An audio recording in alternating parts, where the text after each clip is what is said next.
नन्हे प्यारे बच्चों, आप सभी का दिव्य दीप चैनल में बहुत बहुत स्वागत है। हम लोगों को अच्छा लगता है जब हम ईश्वर के विश्वास के बारे में, ईश्वर की रचना के बारे में हम बातचीत करते हैं तो ईश्वर हमको खूब आशीष देता है ना। और जो हमारे लोग सुन रहे हैं उनको भी खूब आशीष देता है कि वो भी हमारे चैनल को देखें। हमारे चैनल का नाम क्या है? दिव्य दीप 01। तो आज हम उत्पत्ति ग्रंथ के 18वें अध्याय में मामरे पर एक दिव्य दर्शन ईश्वर देते हैं। किसको देते हैं? दर्शन इब्राहिम को, है ना। इब्राहिम मामरे के एक बलूत के पास तेज गर्मी के समय अपने तंबू पर डेरा डाल के बैठा हुआ था। प्रभु उसको दिखाई देता है। किसको दिखाई देता है? इब्राहिम को। इब्राहिम ने आंख उठाकर देखा कि 3 पुरुष उसके सामने खड़े हैं। उन्हें देखते ही वह तंबू के द्वार से उनसे मिलने के लिए दौड़ा और उनको दंडवत करने लगा।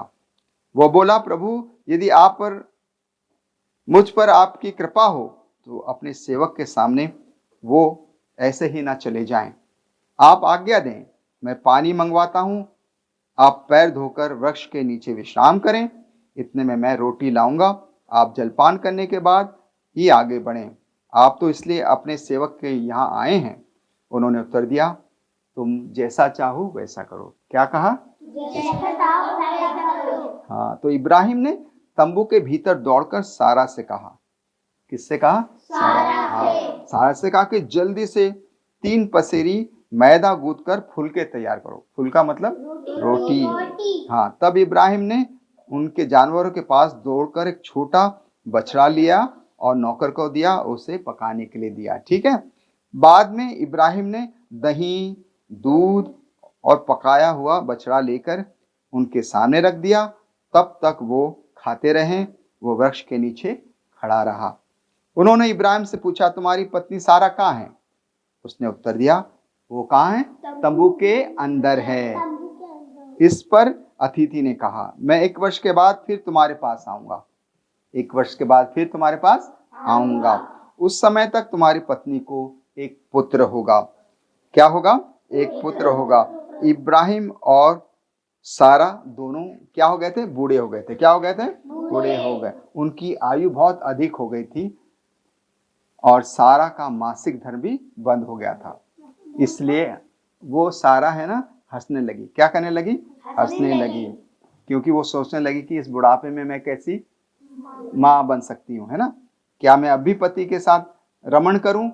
मैं तो मुरझा गई हूं और मेरा पति भी बूढ़ा हो गया है। किंतु प्रभु ने इब्राहिम से कहा, सारा यह सोचकर क्यों हंसी?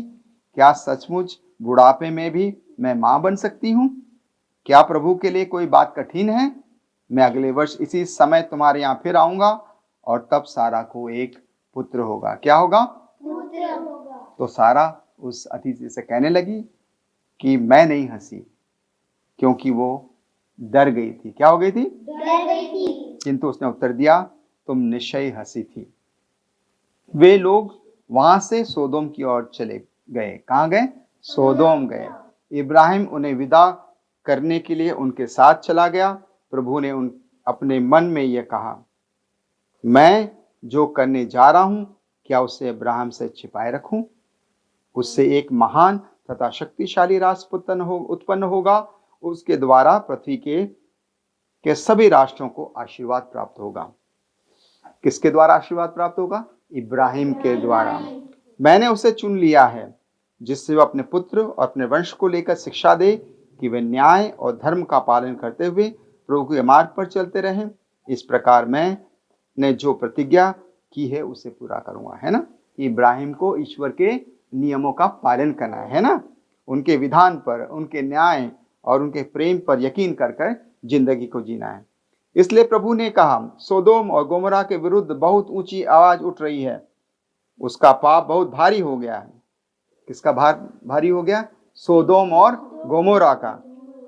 मैं उत्तर देखना और जानना चाहता हूं कि मेरे जैसी आवाज पहुंची उन्होंने वैसा ही किया अथवा नहीं। वे 2 पुरुष वहां से विदा होकर सोदोम की ओर चले गए। प्रभु इब्राहिम के साथ रह गया। इब्राहिम ने उसके निकट आकर कहा, क्या तू सचमुच पापियों के साथ साथ धर्मियों को भी नष्ट करेगा? इब्राहिम ईश्वर से क्या पूछ रहा है कि क्या तू जो पापियों के साथ जो सच्चे मार्ग पर चलते हैं उनको भी नष्ट करेगा?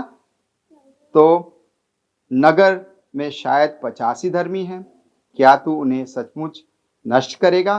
क्या तू उन 50 धर्मियों के कारण जो नगर में बसते हैं उससे नहीं बचाएगा? क्या तू पापी के साथ साथ धर्मी को भी मार सकता है?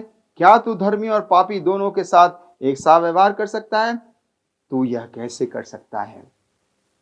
क्या समस्त पृथ्वी का न्यायकर्ता अन्याय कर सकता है? प्रभु ने उत्तर दिया। प्रभु ने किससे उत्तर दिया? इब्राहिम को।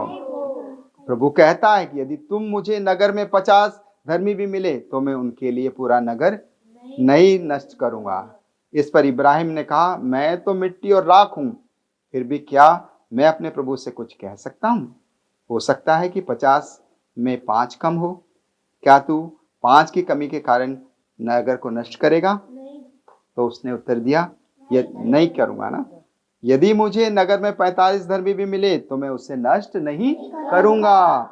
इब्राहिम ने फिर उससे कहा, हो सकता है कि वहां केवल 40 मिले, है ना? प्रभु ने उत्तर दिया, 40 के लिए भी मैं नगर को नष्ट नहीं करूंगा।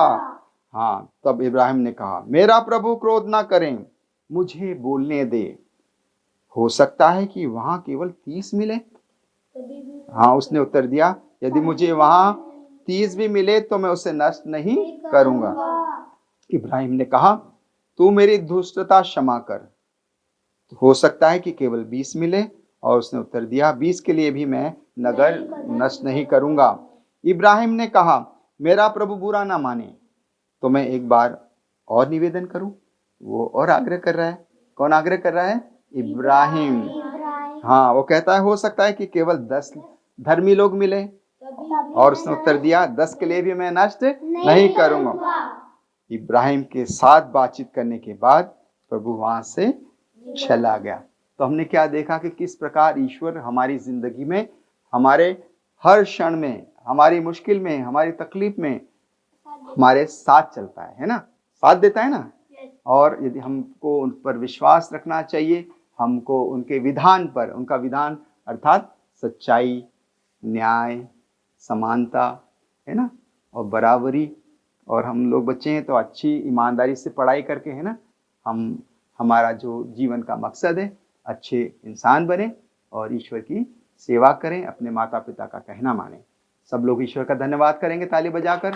और आप सबों को बहुत बहुत धन्यवाद। और हमारा ये दिव्य दीप चैनल आप सब्सक्राइब कीजिए, लाइक कीजिए। हमारे चैनल में ये बच्चे शरीक होते हैं और इनसे भी आशीर्वाद हमें मिलता है। ईश्वर हम सबको आशीषित करें। धन्यवाद।